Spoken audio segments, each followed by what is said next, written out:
안녕하세요. 이번 시간에는 원격 수업 콘텐츠를 만들 때 유용하게 사용할 수 있는 미리캔버스라는 사이트를 소개해 드리려고 합니다. 검색창에서 미리캔버스라고 한번 검색을 해 볼게요.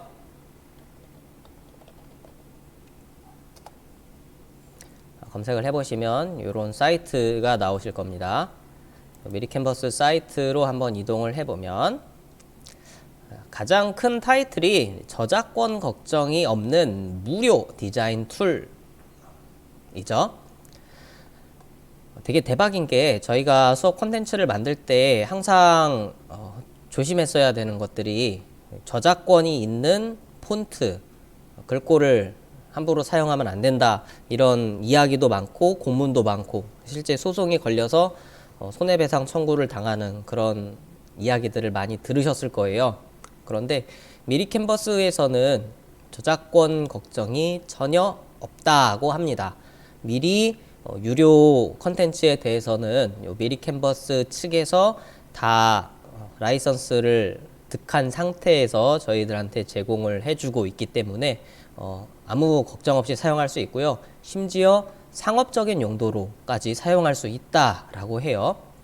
이 모든 좋은 서비스를 무료로 이용할 수가 있습니다. 자, 우선 회원가입을 해주셔야 할 텐데요. 저 지금 로그인이 되어 있는 상태여서 잠깐 로그아웃을 하고 5초 회원가입이라고 있죠. 여기에서 회원가입을 눌러주시면 이름, 이메일, 비밀번호 이렇게 기재를 해주시면 바로 회원가입이 끝나고요. 여기 소셜 계정을 통해서도 사용할 수 있다라고 합니다. 회원 가입을 해 주시고 로그인을 해 보겠습니다.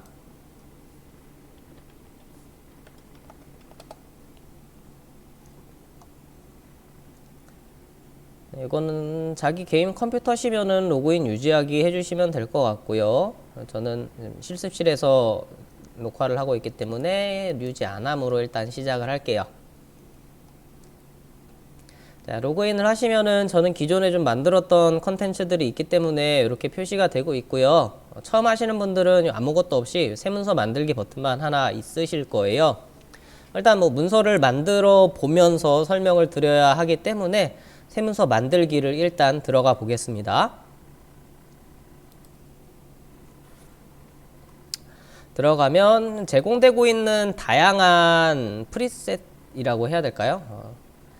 이런 다양한 프리셋이 있고요. 여기에서 내가 원하는 디자인을 선택할 수가 있어요. 템플릿이라고 이름이 되어 있거든요. 원하는 템플릿을 선택해 주시면 되고, 교육용 자료를 만든다 하면 대부분 프리젠테이션 형태로 만드시게 되겠죠. 프리젠테이션으로 한번 연습을 해 보겠습니다.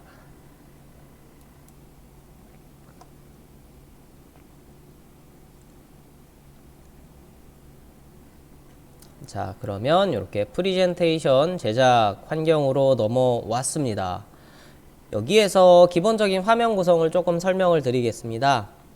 파일에 가시면은 새 문서 만들기, 복사본 만들기, 저장하기, 기본적인 메뉴가 이렇게 있고요. 저장 같은 경우에는 여기 이제 클라우드에 저장이 되거든요. 자동 저장이 그때그때 되기 때문에 저장 버튼은 굳이 그렇게 사용하실 필요는 없으실 거예요. 그리고 저장이 됐는지 안 됐는지 여기에서도 확인이 가능합니다. 여기에 보면 저장 됐음, 저장 이런 식으로 나오거든요. 그때 확인하시면 될 것 같고요. 여기 특별히 설명드릴 건 없을 것 같고, 설정에 가보시면 다크 모드, 눈금자 보기 다양한 것들이 있죠. 크게 여기에서 설정해 주실 것들은 없고 개인 선호도에 따라서 요즘 우리의 시력은 소중하니까 이렇게 다크 모드로 저는 작업을 해보도록 하겠습니다. 레이어는 이런 식으로 레이어를 여러 장 올려서 작업을 할 수 있게 되겠고요. 눈금자 보기 하면 작업할 때 현재 위치, 저 같은 경우에는 가로 세로 비율이나 아니면 정중앙에 위치하는 거나 이런 걸 조금 중요하게 생각을 하거든요. 눈금자가 있으면 작업하는 게 좀 편리하시겠죠. 그런 눈금자가 없더라도 자동으로 가운데 정렬이 됐는지 이런 것들은 그때그때 표시해주는 지시자가 생기니까 크게 걱정하지는 않으셔도 될 것 같아요. 저장에서는 이 자동 저장 체크가 되어 있으니까 굳이 저장하기를 누르지 않아도 그때그때 저장이 계속 실시간으로 되거든요. 혹시나 문제가 생길 수 있으니까 자동 저장은 이렇게 활성화를 시켜주시는 걸 추천해 드리도록 하겠습니다. 자, 그 다음 여기에 보시면은 이제 문서의 크기를 설정할 수가 있는데요. 크게 작업하시는 내용을 웹용과 인쇄용 이렇게 두 가지로 나누게 돼요. 웹용은 말 그대로 컴퓨터에서 사용하는 용도고요. 인쇄용은 뭐 배너나 포스터나 현수막 이런 진짜 말 그대로 인쇄하는 그런 용도로 사용하는 디자인들이거든요. 웹용 같은 경우에는 웹에서 자주 사용되는 해상도들 있죠. 지금 제가 만든 프리젠테이션도 기본적으로 FHD 해상도 1920에 1080으로 세팅이 되어 있거든요. 이런 식으로 자주 사용되는 크기들을 이렇게 자동으로 맞춰줍니다. 인쇄용도 마찬가지고요. 명함 같은 경우에는 기본적으로 뭐 세로형 명함의 표준 사이즈, 가로형의 표준 사이즈, 현수막의 경우에는 가로 현수막 보통 5m에 90 이게 기본 규격이잖아요. 이런 식으로 자주 사용되는 그런 형태들의 사이즈를 맞춰주게 됩니다. 저희 프리젠테이션 컴퓨터에서 화면으로 보여줄 용도이기 때문에 가장 많이 사용되는 FHD 해상도 그대로 두시면 될 것 같습니다. 그리고 왼쪽에 보시면 템플릿, 사진, 요소, 텍스트 여러 가지들 실제 우리가 만들 요 콘텐츠에 들어가게 될 요소들을 여기에서 선택할 수가 있습니다. 우선 템플릿을 보면 제공되는 다양한 템플릿이 있다고 말씀드렸죠. 여기 뭐 과제 발표용이냐, 교육용이냐, 회사 기업용이냐 용도에 따라서 추천되는 템플릿을 선택할 수 있고요. 과제 발표용 더보기를 눌러주시면 이렇게 다양한 템플릿을 볼 수가 있어요. 제가 만든 요 자료도 요 템플릿을 이용해서 만든 거거든요. 보시기에 괜찮으신 디자인을 선택하시면 되겠고요. 저는 깔끔한 프레젠테이션으로 한번 만들어 보겠습니다. 자, 이렇게 템플릿을 선택을 해주시고 이 템플릿으로 덮어쓰기를 눌러주시면은요, 이 템플릿에 들어있는 이 페이지들 있죠. 이게 자동으로 싹 생성이 됩니다. 한번 눌러볼게요.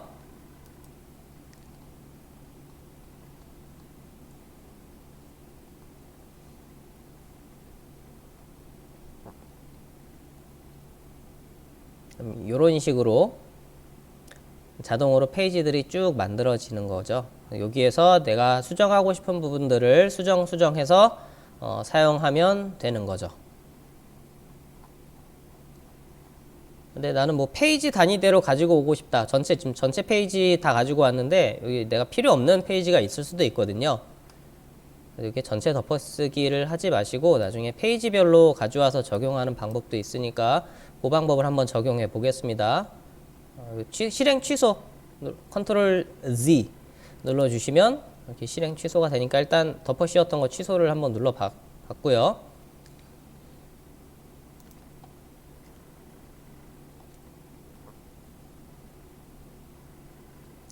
뭐 사진 요소다 그러면 이렇게 제공되는 무료 이미지죠. 우리가 쓸 때는 무료 이미지지만 실제로는 유료 이미지들도 라이선스를 다 취득을 해서 이렇게 저희가 무료로 사용할 수 있도록 배포를 해주는 거예요. 여기에서도 내가 원하는 사진이 있다 그럼 검색을 하셔도 되고요. 사진에서도 지금 보시면은 이런 식으로 카테고리가 다 있거든요. 그때그때 이런 이제 시즌에 맞춰서 추천해주는 카테고리가 그때그때 바뀌더라고요. 내가 원하는 카테고리에서 사진을 가져다가 사용하시면 될 것 같아요. 그래서 뭐 크리스마스 이미지를 가지고 오고 싶다 그러면 이렇게 한번 클릭만 해주시면 바로 이렇게 화면에 들어와집니다. 그리고 내가 가지고 온 해당 요소를 이렇게 선택을 하면요. 여기 화면이 바뀌었죠. 내가 어떤 요소를 선택했느냐에 따라서 그 요소에 해당하는 메뉴가 이렇게 뜹니다. 사진 같은 경우에는 지금 조절할 수 있는 게 투명도 조절할 수 있고요. 필터 효과에서 사진에 우리가 어떤 효과를 적용할 수 있는지, 지금 빨간색 단색이어서 별로 티가 안 나는데 우리 뭐 사진 프로그램 같은 데서 적용할 수 있는 이런 필터들 있죠. 이런 것들을 또 적용해 줄 수가 있고요. 쭉 내려가면 이 사진의 그림자, 이런 식으로 액자처럼 그림자 넣을 수도 있고, 그림자의 방향이나 그림자의 투명도, 그림자와 요소 사이의 거리, 흐림 정도, 이런 것들을 자유자재로 설정을 또 해줄 수가 있습니다. 그림자의 색깔도 이렇게 지정할 수 있죠.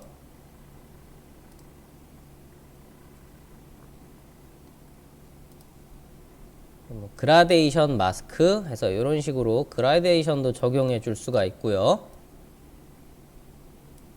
방향도 위냐 아래냐 좌우냐 이렇게 설정해 줄 수가 있죠. 아쉽게도 그라데이션의 색상까지는 적용을 해줄 수가 없고 투명한 그라데이션만 이제 적용이 가능한 것 같습니다. 사진을 클릭했을 때 링크도 이렇게 걸어줄 수 있고요.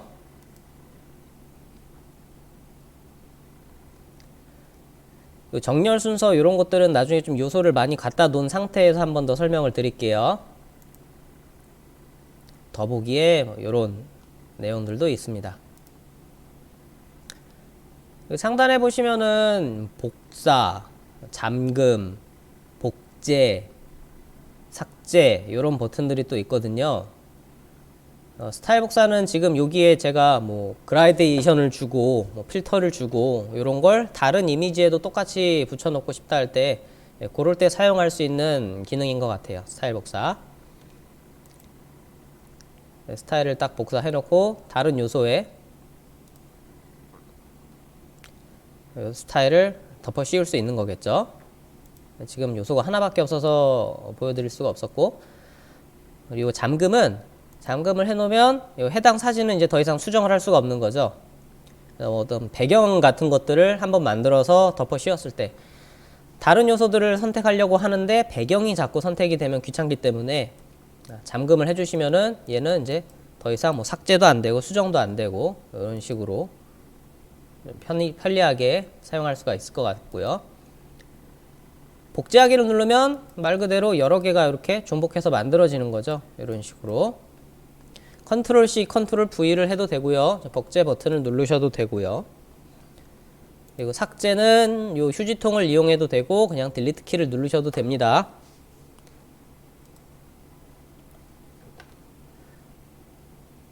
요소에는 요소가 많이 사용이 되실 것 같아요.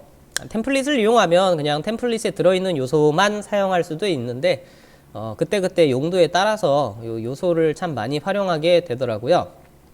뭐 학교 그림 이런 거 이렇게 가지고 오면 교육용 컨텐츠 만들 때 유용하게 사용할 수 있겠죠. 자, 이런 요소들도 마찬가지. 해당 요소를 클릭하면 제가 수정할 수 있는 내용들이 이렇게 뜹니다. 요소들은 이렇게 색상도 마음대로 바꿀 수가 있고요. 그림자 링크, 아까 사진과 동일합니다. 이렇게 넣어줄 수가 있어요. 다른 요소도 한번 가져와 보겠습니다. 요거 한번 가져와 볼까요? 그래프, 차트 같은 거. 아쉽게도 이제 파워포인트 같은 경우에는 차트를 자동으로 생성해주는 기능이 있겠지만 여기에서는 지금 차트를 만드는 기능은 없는 것 같아요. 아직까지 찾아보질 못했었거든요. 이런 차트 같은 거는 여기에서 만드는 것보다는 다른 데서 만들어서 가지고 오는 게 좀 더 좋을 것 같아요. 미리 캔버스 자체에서는 데이터를 이용해서 차트를 만들 수는 없기 때문에 파워포인트에서 차트를 그린 다음에 이미지로 해서 가지고 오거나 그런 형태로 해야 될 것 같고요. 여기에서는 그냥 색상을 바꿀 수가 있는데 클릭을 해보시면은 요 요소들의 색상을 이런 식으로 바꿔줄 수는 있거든요. 근데 요 비율을 바꿀 수가 없어요. 비율을, 크기를. 요건 좀 큰 의미는 없는 것 같고, 차트 같은 경우에는요. 자, 그 다음에 이제 요소가 여러 개 있을 때, 아까 요 정렬 순서 이런 내용들을 나중에 설명을 드린다고 했었죠. 요소가 이렇게 2개 이상이 됐을 때 사용할 수 있는 메뉴입니다. 정렬의 경우에는 이렇게 왼쪽 정렬, 가운데 정렬, 오른쪽 정렬 이런 식으로 해줄 수가 있어요. 지금 이렇게 2개의 요소가 있을 때 2개 요소를 왼쪽 정렬할 거냐, 가운데 정렬할 거냐, 오른쪽 정렬할 거냐. 정렬하고 싶은 요소들이 다 선택은 되어 있어야 되겠죠. 2개를 같이 선택한 다음에 정렬을 해줄 수가 있고요. 상단 정렬, 중간 정렬, 하단 정렬 이렇게 해줄 수도 있고요. 2개를 겹쳐놨을 때 더 나중에 가지고 온 요소가 더 위로 오게 됩니다. 이렇게 새로 가지고 온 요소가 항상 제일 위에 배치가 되거든요. 이런 순서를 바꿔주고 싶을 때 이 학교 그림을 위로 갖고 오고 싶다. 그러면 이 순서에서 앞으로 한번 눌러주면 한 단계가 위로 올라오는 거예요. 제일 마지막에 가져온 이 요소가 제일 상단에 있었기 때문에 이 학교 요소는 이 고양이보다는 밑에 깔리게 되겠죠. 하나 위로 가지고 와서 차트보다는 위로 올라왔지만 제일 마지막에 가지고 온 고양이보다는 아직도 하위에 있습니다. 순서를 또 앞으로 가지고 오면 제일 위쪽으로 올라오겠죠. 혹은 뭐 제일 한 번에 제일 밑바닥으로 깔고 싶다. 혹은 한 번에 제일 위쪽으로 가지고 오고 싶다. 그러면 요 맨 앞으로 맨 뒤로 이런 기능을 이용하시면 됩니다. 반전은 뭐 뒤집는 거겠죠. 좌우 반전, 상하 반전 이런 식으로. 정렬이나 순서 같은 경우에는 요소들이 좀 많아졌을 때 유용하게 사용할 수 있으니까 참고해 두시면 좋겠습니다. 다음 텍스트. 자, 텍스트에서 이런 식으로 기본적인 텍스트 모양들이 있고요. 제목, 부제목, 본문, 사이즈도 맞춰서 제일 어울리는 사이즈로 이런 식으로 자동으로 만들어지는 걸 볼 수가 있죠.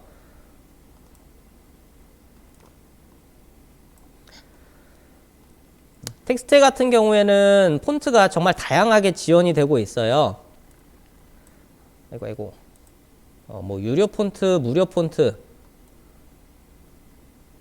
다양하게 이렇게 한글 폰트도 있고 영어 폰트도 있고 이렇게 있고요. 또 글씨체에 따라서 검색해 볼 수 있는 아주 유용한 기능도 있습니다. 나는 고딕체를 주로 사용한다. 그러면 고딕체 중에 쓸만한 폰트가 뭐가 있나 이렇게 찾아볼 수 있고, 나는 뭐 손글씨체 이런 예쁜 글씨들을 좋아한다. 손글씨체에서만도 이렇게 검색을 해볼 수가 있습니다. 그 외에도 제목용 폰트, 본문용 폰트, 그다음에 장식용 이런 식으로 폰트를 사용할 수가 있고요. 저작권 거점 없이 사용할 수 있다는 게 가장 큰 장점인 것 같아요. 저희 선생님들이 항상 콘텐츠 만드실 때 요거 예쁜 폰트 예쁘게 꾸며서 아이들한테 보여주고 싶은데 나중에 또 저작권 문제가 생길까봐 항상 안 예쁜 명조체, 뭐 맑은 고딕체, 도둠체 이런 거밖에 우리가 사용을 할 수가 없었잖아요. 근데 예쁜 폰트 요 미리 캔버스 내에서는 마음껏 사용하셔도 됩니다. 요거는 폰트 크기 조정하는 거고요. 주어져 있는 크기 외에도 직접 숫자를 입력해 주시면 원하는 사이즈들 다 사용할 수가 있습니다. 글자 크기는 이렇게 숫자로 조절을 해 주셔도 되고요. 크기 조절 버튼을 이용해서 이런 식으로 크기를 또 수정해 주실 수도 있습니다. 한 가지 조금 아쉬운 거는 가로 세로 크기는 이런 식으로 조정이 안 돼요. 자, 가로 크기 조절 핸들이 있기는 한데 이거는 글씨의 크기가 줄어들진 않고요. 그냥 요 글씨가 써지는 요 틀의 크기만 줄어들어요. 세로로는 억지로 또 늘릴 수가 없습니다. 항상 이렇게 대각선 방향으로 가로 세로 비율을 유지한 상태로만 확대 축소가 가능하더라고요. 요거는 조금 아쉬운 것 같아요. 조절 핸들을 통해서 가로 폭을 줄이거나 아니면 세로로 좀 길게 늘리거나 이게 가능했으면 참 좋겠는데 그건 안 된다. 그리고 다 아시겠지만 굵게 기울여 쓰기 이탈릭체 밑줄, 요거는 가운데 취소선, 요거는 지금 한글이라서 안 되는데 영어일 때 대문자로 변환하는 이런 기능까지 주어져 있습니다. 그다음에 요거 뭐 왼쪽 정렬, 가운데 정렬, 오른쪽 정렬 다 아시겠고요. 요건 세로에서 상단 정렬, 가운데 정렬, 아래 하단 정렬, 텍스트의 정렬이 있고요. 텍스트 투명도 조절할 수 있고요. 텍스트 색상 조절할 수 있고요. 또 배경색까지 이런 식으로 지정해 줄 수가 있답니다. 이렇게. 네, 배경색은 텍스트 영역에만 들어간다는 거. 이게 좀 별로 안 예쁘잖아요. 이렇게 하면 텍스트 영역에만 배경이 들어가기 때문에. 그래서 배경이 만약에 필요하다 그러면 우리 뭐 파워포인트에서 하는 것처럼 사각형을 하나 따로 그려주시고 이런 식의 사각형을 하나 따로 이렇게 깔아주시고 그 다음에 이 위에다가 텍스트를 넣어주시는 게 더 좋지 않을까라는 생각이 듭니다.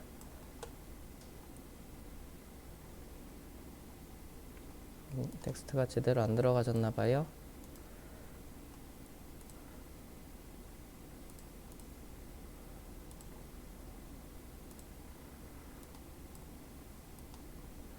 자, 이런 식으로 해줘야 배경에 들어가는 이 검정색의 크기를 제가 마음대로 컨트롤할 수가 있거든요. 이렇게 하면 딱 텍스트 영역에만 배경색이 들어가기 때문에 텍스트에다 배경색 넣는 거는 비추. 그 다음에 텍스트도 이런 식으로 스타일이 정해져 있는 텍스트들이 있습니다. 마름에 드시는 텍스트 스타일이 있으면 이런 스타일을 가져다가 쓰시는 것도 좋을 것 같습니다. 자, 이렇게 텍스트 써봤고요. 이런 거 이제 아까 우리 정렬 배웠었잖아요. 나는 글씨가 이렇게 좀 삐딱하게 있으면 되게 보기 싫잖아요. 이런 거 난 무조건 정렬해야 된다. 그러면 정렬 기능을 이용해서 가운데 정렬, 또 중간 정렬 이렇게 해주시면 텍스트가 딱 중간으로 와야 될 것 같은데 조금 밑에 있는 것 같아요. 그죠? 자, 이건 텍스트 자체가 지금 텍스트 자체에서도 상단 정렬, 중앙 정렬, 하단 정렬이 있는데 텍스트 같은 경우에는 이 정렬을 했을 때 제가 원하는 대로 딱딱 맞아지진 않는 것 같아요. 요 정렬 기능이. 요거는 정렬을 무조건 믿기보다는 여러분이 내 눈으로 딱 봐서 제가 봤을 때는 글씨가 약간 아래쪽으로 치우쳐져 있는 것처럼 보이거든요. 요거는 정렬을 믿기보다는 눈을 믿어주시는 것을 좀 더 추천을 드립니다. 텍스트의 경우에는 그래요. 요소 같은 게 그림은 정확하게 정렬이 딱딱 되는데 텍스트는 좀 그렇게 되는 것 같더라고요. 뭐 제 눈이 잘못됐을 수도 있습니다만 이거는 이제 보시고 이렇게 선택을 하시면 될 것 같습니다. 동영상 넣는 기능도 있고요. 저 동영상은 안 넣어봤어요. 프리젠테이션에서. 요거는 파일을 뭐 올리시거나 올리는 건 아직 지원이 안 된다 그래요. 유튜브 링크만 되는데 사실 저는 유튜브를 중간에 삽입할 일은 그렇게 많지 않아서 안 해봤는데 해보면 아마 되지 않을까 싶습니다. 이렇게 넣으시고 배경도 저는 안 넣어봤거든요. 그래서 이렇게 복잡한 배경을 저는 별로 선호하지 않아서 그냥 깔끔한 저는 흰색 배경을 더 좋아해요. 배경은 따로 넣어보진 않았는데 뭐 배경 선택하면 뭐 이런 식으로 들어가죠.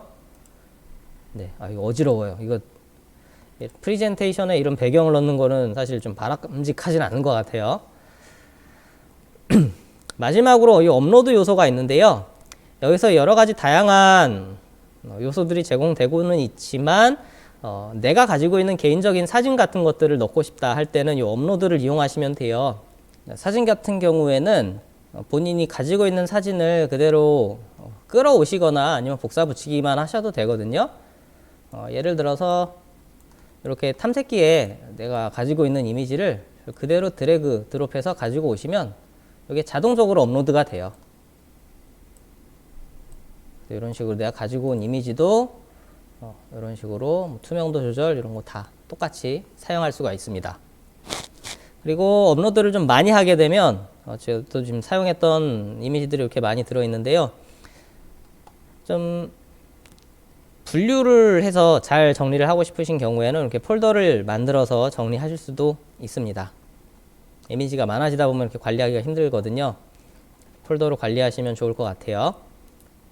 자, 기본적인 메뉴는 다 설명을 드린 것 같습니다. 자, 이쪽에서 이제 그런 식으로 사용하시면 되고, 이제 요 메인 페이지로 와서요. 이제 여기에서 좀 몇 가지 더 설명을 드릴게요. 자, 지금까지 만들었던 거 좀 지저분하니까 싹 지우고, 배경도 좀 새로 지우고 싶은데, 배경은, 자, 이렇게 이제 배경도 좀 지웠어요. 자, 이 상태에서 현재 이제 페이지가 하나짜리거든요. 만든 게 없으니까 여기에 있는 메뉴를 이용해서 이제 페이지에 대한 작업을 해주시면 됩니다. 페이지를 꾸미는 거는 아까 말씀드렸던 것처럼 템플릿 가지고 와서 하나하나 꾸며주시면 되고,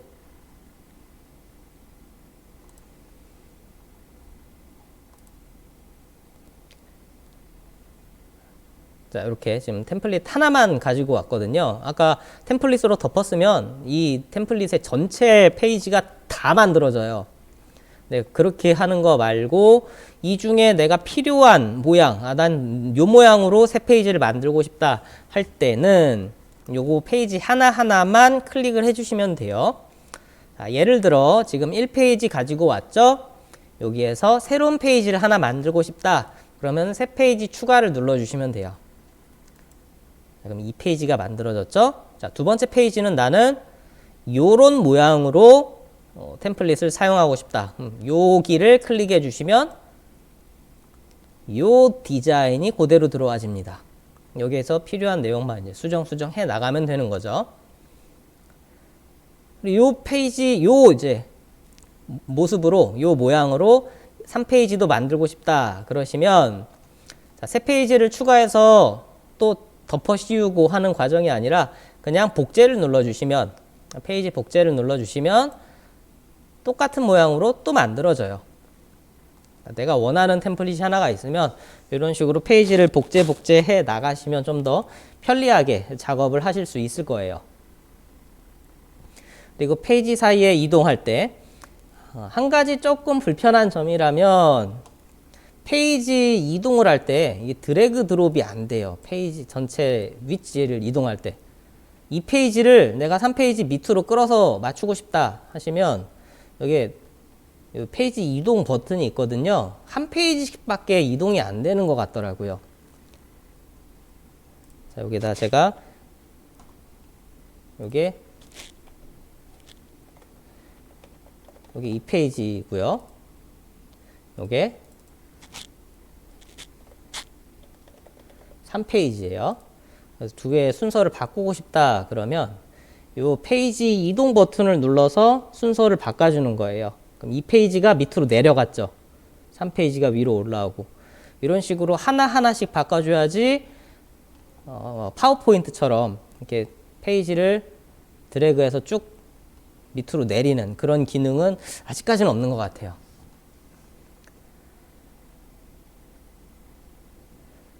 뭐 애니메이션은 저는 여기서 사용을 해보진 않았고요. 애니메이션 효과는 추천하진 않습니다. PPT에서. 페이지 메모는 내가 필요한 부분 메모할 수 있는 기능. 배경 색상 바꿔줄 수 있는데 배경 색상도 그냥 원래대로 해주고, 페이지 추가 복제 해봤고요. 이동 그리고 삭제. 페이지에 관련된 메뉴는 이렇게 활용을 해주시면 될 것 같아요. 확대 축소 뭐 여기에서 확대 축소 해주실 수도 있고,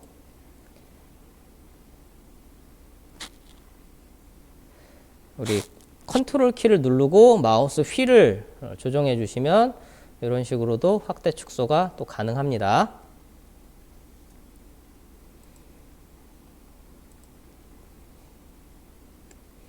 그래서 이렇게 저장을 딱 하시면은요, 자동 저장을 아까 시켰는데 대부분 자동 저장이 잘 돼요. 근데 저장이 되지 않으면 여기에 변경사항 있음 하고 이렇게 나오죠. 이때는 이 저장 버튼 한번 눌러주시면 됩니다. 그럼 저장 완료라고 떠요. 자동 저장이 돼도 이렇게 저장 완료라고 뜹니다. 자동 저장이 되지 않았을 때는 여기 아까 변경사항 있음 이렇게 나오고요. 자, 이제 작업이 다 끝났다 그러시면 이제 파일의 제목을 입력을 해주세요. 전 미리 캔버스 연습을 했으니까 연습하고 이렇게 파일 이름을 수정을 했어요. 그리고 이제 클라우드 상에 저장이 되어 있는데 요걸 내가 그때그때 클라우드에 접속을 해서 미리 캔버스에 접속을 해서 사용하기가 좀 번거로울 수도 있잖아요. 보통은 파일을 다운받아서 가지고 다니게 될 텐데 파일을 다운받으실 때는 이 다운로드 버튼을 눌러주시면 돼요. 다운로드를 눌러주시면 아까 말씀드린 대로 웹용, 인쇄용 이렇게 두 가지가 있는데 용도에 따라서 선택하시면 될 것 같고요. 웹용으로 다운받으면 이미지 형식인 JPG와 PNG가 있어요. 이렇게 해서 한 장 한 장의 이미지로 다운을 받을 수도 있고요. PDF 파일로도 다운을 받을 수가 있습니다. 프리젠테이션 같은 경우에 한 장 한 장의 이미지로 다운받으시는 분은 아마 없을 거고 PDF 형식으로 주로 받으시게 될 것 같아요. 네, 그래서 빠른 다운로드나 고해상도 다운로드 원하시는 걸 선택하시면 될 것 같고요. 화질 면에서는 저는 큰 차이점은 잘 모르겠어요. 여기 어떤 차이가 있는지는. 제가 봤을 때 일반적인 사용에서는 빠른 다운로드나 고해상도나 큰 차이는 없는 것 같더라고요. 근데 한 가지 함정이 제가 좀 막눈에 막귀해요. 구분을 잘 못해요. 이게 뭐 좋고 나쁘고. 좀 민감하신 분들은 아마 차이가 느껴지실 수도 있겠죠. 참고로 저는 CD 음질이나 옛날 때 우리 CD 플레이어도 있고 뭐 카세트 테이프도 있고 그랬었잖아요. 저는 카세트 음질과 CD 음질을 구분을 못했어요. 이어폰도 좋은 이어폰, 나쁜 이어폰 구분을 못해요. 이 PPT 저장은 아직 정식으로 지원해주지는 않고 있는 것 같아요. 이렇게 베타라고 표시가 되죠. PPT는 이제 미리 캔버스 측에서도 강조를 하시는 게 미리 캔버스가 저작권 걱정 없이 사용할 수 있는 건 맞습니다. 다만 조건이 붙는데 미리 캔버스 내에서 사용하는 것만 저작권 문제가 발생하질 않아요. 근데 PPT로 다운을 받게 되면 어떤 문제가 있느냐.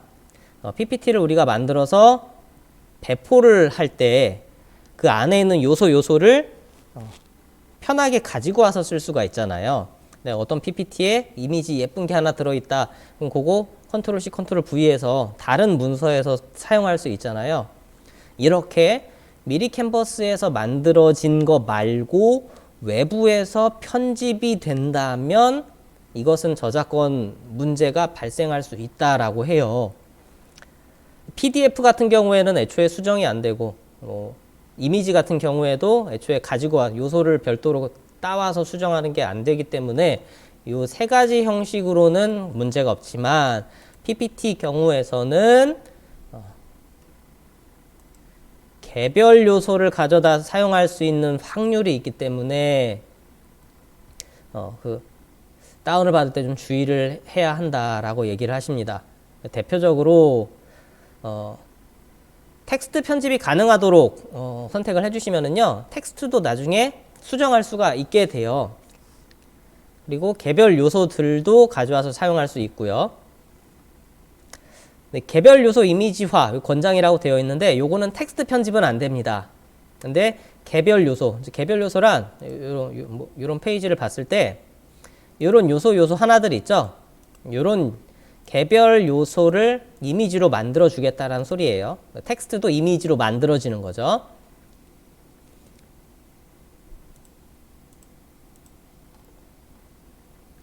이때도 절대 개별 요소 이미지화 된 거를 가져다가 편집해서 쓰시면 안 됩니다.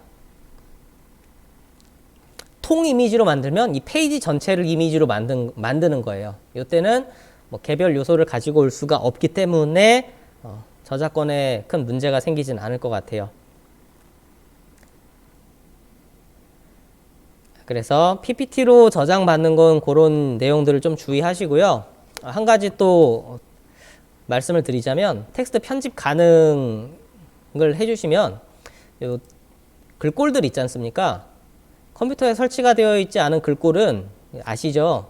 이 예쁘게 표현이 안 됩니다. 글씨가 깨져서 나오거든요. 텍스트로